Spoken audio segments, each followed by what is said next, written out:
everybody. I'm going to go over chapter 3, which is your professional image. And some of the things that we're going to talk about in this chapter are things like personal hygiene, how to dress for work and look successful, and ergonomics.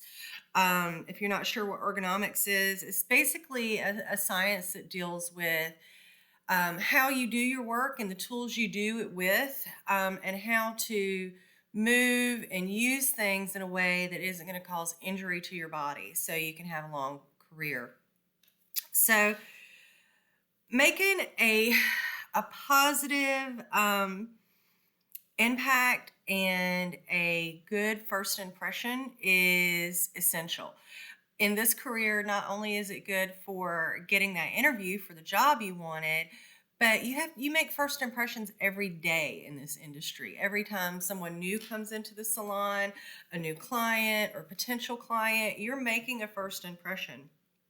So, as a beauty professional, a lot of times we're held to a higher standard than everyone else because we're seen as image consultants. We have to look our best when we're at work and away from work, so that we can maintain an image. And I'm sure everybody has looked at someone and thought, gosh, if they can't even keep their self put together, how are they going to help me do that? So that's one of the things. So, that first impression is often the gateway to getting that job interview, or in that job interview, new customers, and just building a professional image, making a positive impact when you're working in a business, and helping maintain that business's image as well. Like I said, we're held to a higher standard because we're considered image experts. So for that reason alone, it's vital that you look your best when you're out in public. So, going to Walmart in your pajamas with your hair in a messy bun, we're all guilty of it, but it's not a really good idea when you're in this industry because people will see you. So, also, when we're talking about professionalism, professional behavior is really important, and we'll go over that a little bit more. But with our image, some of the things, and this may seem really basic, but a lot of times we need reminders, especially when we work closely with the public. We are licensed to touch people, so we're going to come in close contact with the public. And the first thing we need to make sure is that our personal hygiene is on point. So you need to be well groomed and looking and smelling fresh. You're going to be shampooing people. So, if you're sitting there and they're laying in a shampoo bowl and you've got your arms over them, guess where your armpit is aimed? It's aimed right at their face. So if you've got, underarm odor, they're going to smell it. So one of the ways to avoid, an embarrassing situation, is to keep a hygiene pack at work, and at school. Keep one in your locker. Keep it in your little personal area. And some of the things you want to keep in that pack are things like a toothbrush, toothpaste, mouthwash, dental floss. How many times have y'all been somewhere and wished you had some dental floss? Keep it in your little hygiene pack. Hand sanitizer, sanitizing wipes, a little bit of body spray doesn't help, just nothing overwhelming. You don't want to wear too much perfume or cologne, but something that helps keep you smelling fresh is not a bad idea. And deodorant. They have those little travel size deodorants, and they're great to keep in your little hygiene pack. And you can make one of these just by, getting a little Ziploc bag and putting all these things in it and having it readily available.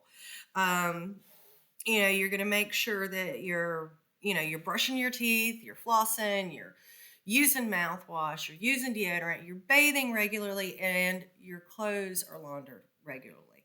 A lot of times, I have worn things twice before I wash them, but you always want to do the sniff test. You never want to go around with clothes that have an odor in them. This is especially important if you're a smoker.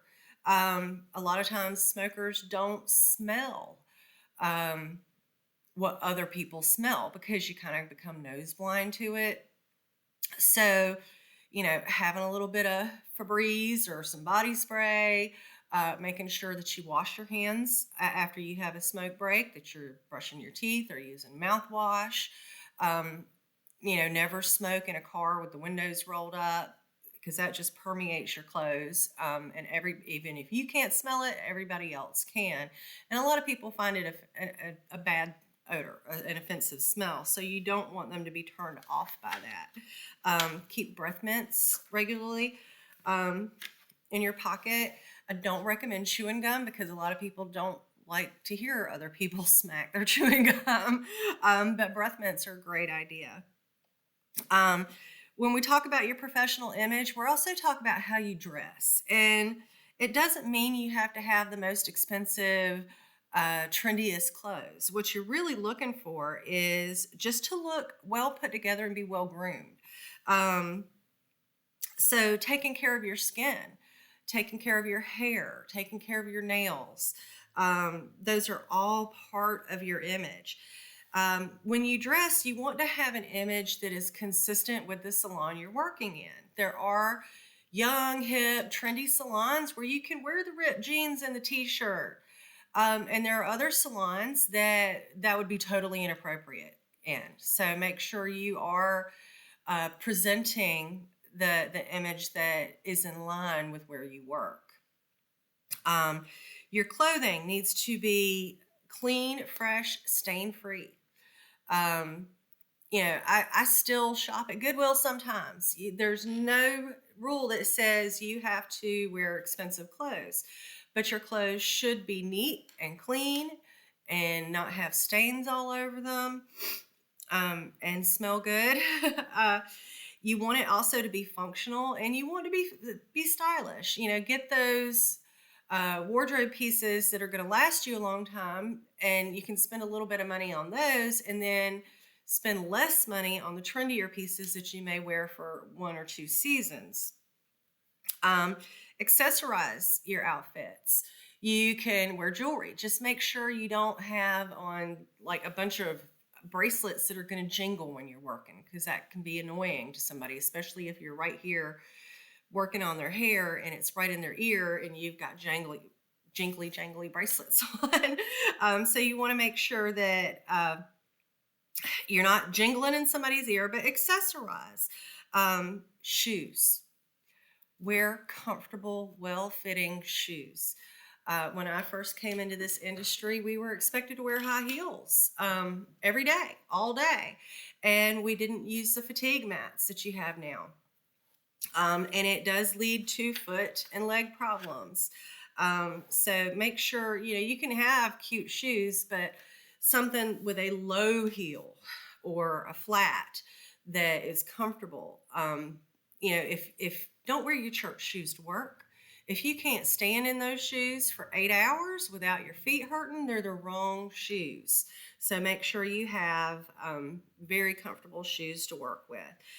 Make sure your hair is, your color is fresh, your haircut looks good. You can't sell what you don't wear. So if you've got, your haircut is obvious, that your ends are raggedy and split and it looks like you chewed them off, people are going to look at that and not think you can help them look good if you can't help yourself look good. So make sure your color's good, your haircut looks good. Makeup, proper skincare and makeup helps promote your professional image. We are in the beauty industry, so I do believe in makeup, but you don't have to, you don't have to completely cover your face in it.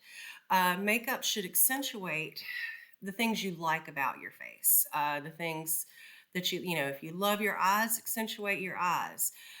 Makeup is not there to cover up, it's there to bring out the good things. And yes, it does help, cover up blemishes or even out skin tone a little bit. But don't be, some people really don't like makeup, and I'm not saying makeup is 100%, but it is part of our industry. And if you want to be successful in this industry, you do need to kind of embrace all of it. And having your hair done and your nails done and your makeup done um, really helps send that message that you are an image professional, that you can help someone with their image, which is what they come to us for. So make sure you're using things like sunscreen and skincare products that are designed for your skin type, because having good, pretty, healthy skin is also important. Like I said, enhance your facial features. It's not there to cover up everything. And make sure when you wear makeup, put your makeup on before you leave home. Do not put your makeup on at work or at school. It's completely unprofessional to show up into a salon and stand in front of the mirror and put your face on when there may be other stylists or clients already there working, and you're still putting yourself together. You need to be together when you walk through the door. Um, Keep your nails done. They don't have to be long. They don't have to be artificial. Just keep them manicured and clean. You can wear natural nails. We work with our hands.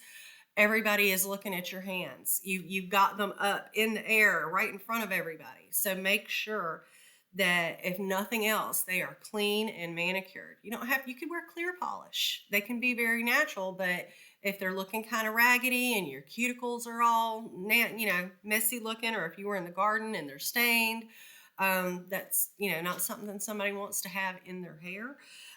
So just be aware of that. And as far as the length of your fingernails, I know the really long nails are popular, but don't wear them so long that they inhibit your work.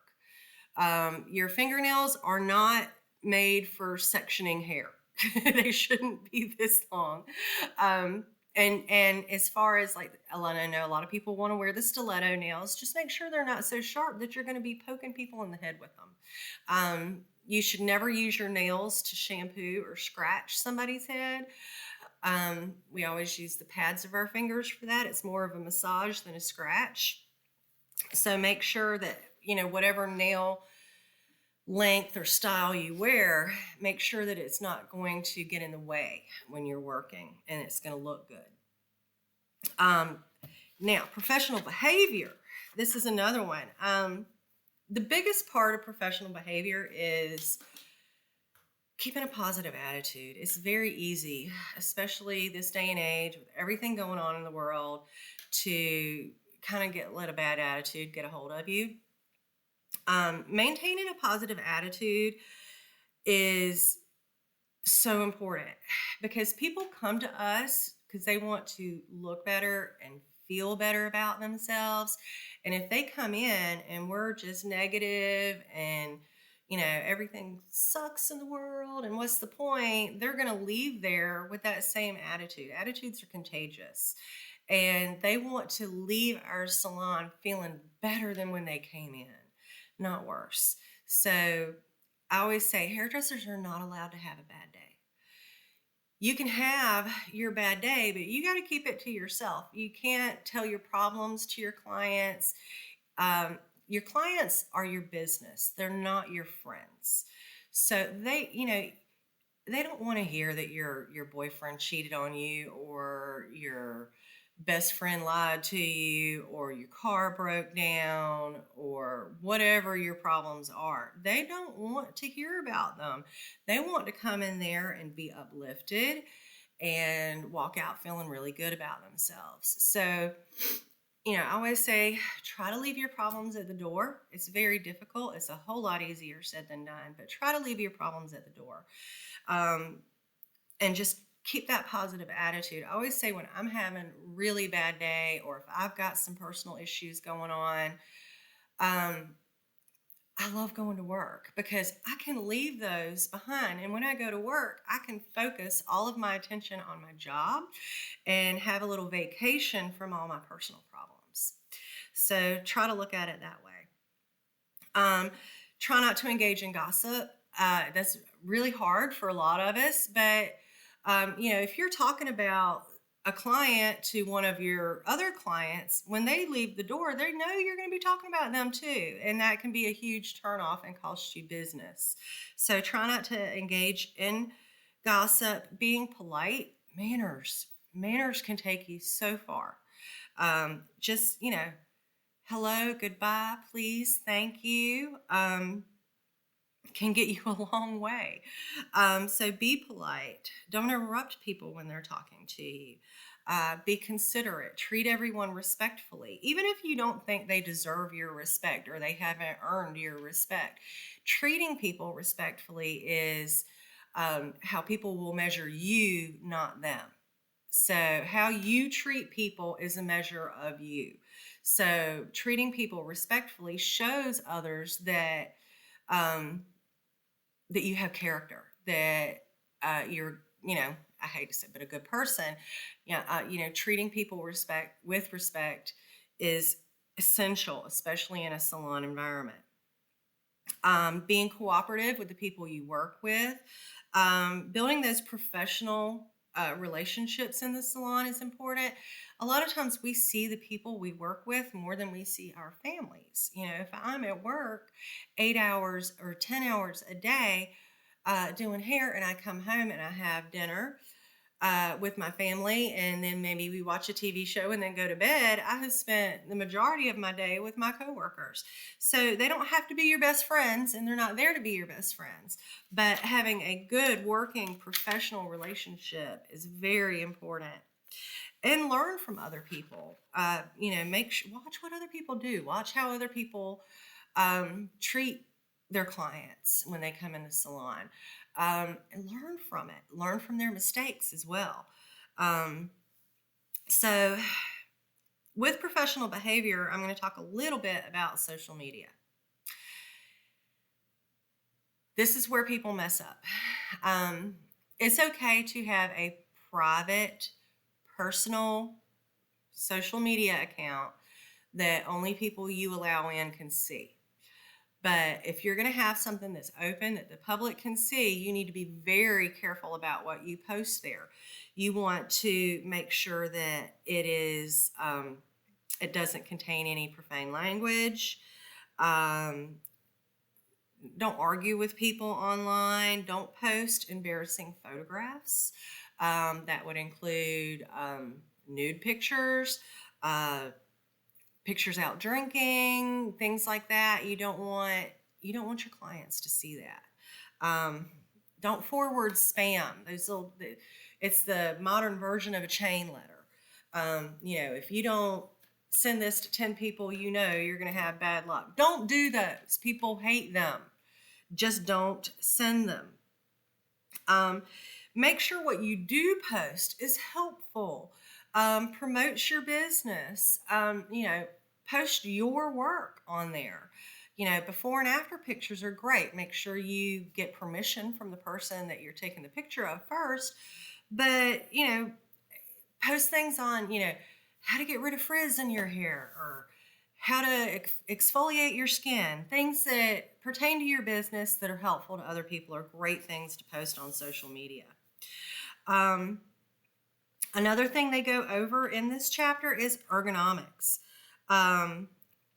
and your physical presentation. Posture has a lot to do with it. If somebody's slumped over and looking down all the time, that shows me that they don't have confidence. So you want to make sure that you're standing straight, that you're not slumped over, that you're holding your head high, and you are projecting confidence with your body language. When someone's speaking to you, don't sit there like this, because you're showing them that you're blocked off. You want to actually lean in and be open so they understand that you're listening, and that you're hearing them.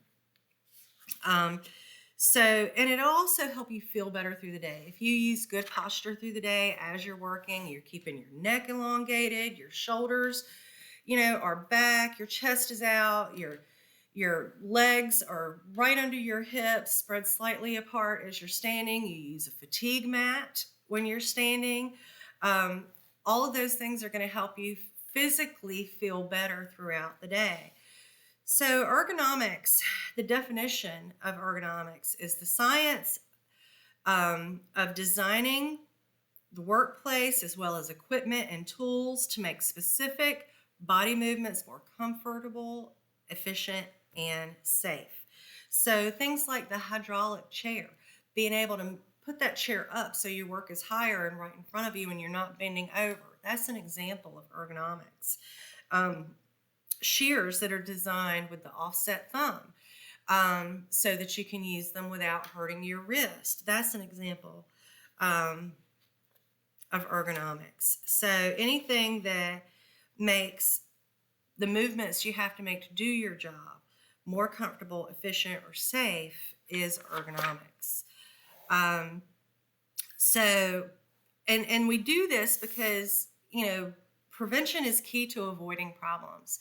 A lot of people may have heard of carpal tunnel syndrome, which is, you've got carpals are the little bones inside your wrist. And there is actually a little tunnel through those bones, which your nerves and blood vessels travel into your hand. And what happens is if you use your wrist by overextending it way too much, like a lot of times people would type, or they have them like this or down like this all the time, what happens is you start to get swelling in your wrist, and that inflammation causes that tunnel to kind of tighten up, and it squeezes those nerves and causes pain, and can also restrict blood flow. So, things like keeping your wrist neutral, trying to keep your wrist straight when you're working, and using tools that help you keep your wrist straight while you're working is all involved in ergonomics. So one of the things people do the most, especially when you start out in school, is they grip things way too tight. If you're doing a round brush, a lot of times I will see people just, their little knuckles are turning white because they've got such a tight grip on the handle of that brush. Loosen up that grip. Don't squeeze too tight. Most of our brushes have some kind of rubber coating, which allows us a good grip. We want to maintain a straight wrist and make sure that we're using our fingers and our whole arm when we're doing our work, so that we don't hurt ourselves. So don't grip, don't have a death grip on your implements. Bending your wrist up and down repeatedly can hurt your wrist. Your arms and your shoulders, your elbows shouldn't be more than about 60 degrees from your body. So if you're doing somebody's hair and your arms are up here, this is incorrect. You're going to hurt your shoulders. You want your arms to be relaxed. That's why we have those hydraulic chairs that lift the clients up or put them down, so we can have the work right in front of us. Whatever part of their head we're working on should be in between our shoulder and our elbow, so that we can keep our arms relaxed and do the work right in front of us without hurting ourselves. Make sure you're not bending over too much or twisting around too much. Those hydraulic chairs also spin, and that's so we can turn them so what we're working on is right in front of us, so we don't injure ourselves by bending over or twisting or turning. So keeping your wrist neutral is important. If you're working at a table, like doing a manicure or something, a lot of times you're wanting to bend over and reach towards the client. That would be incorrect. You need to be in an upright position with your feet flat on the floor, and they need to reach to you. You're going to be there all day doing your work. So they can bend over, or bend forward a little bit for 30 minutes while you do your work, instead of you bending forward for 8 hours and hurting your back. Just a thought there. Stand on your mat. The anti-fatigue mats help a lot, especially if you're wearing correct shoes. I can't stress enough how important those shoes are.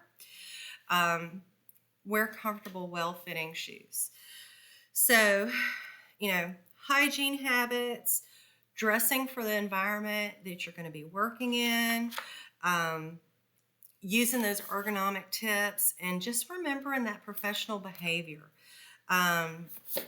Keeping your social media professional, because people look at it. If you've got 20 pictures of hair that you've done on Instagram, and then they see a picture of you drunk, passed out on the beach, that's going to wipe out all that wonderful work you just did as far as their opinion of you. So be very, very careful with that. I hope this was helpful. and I will see you guys soon.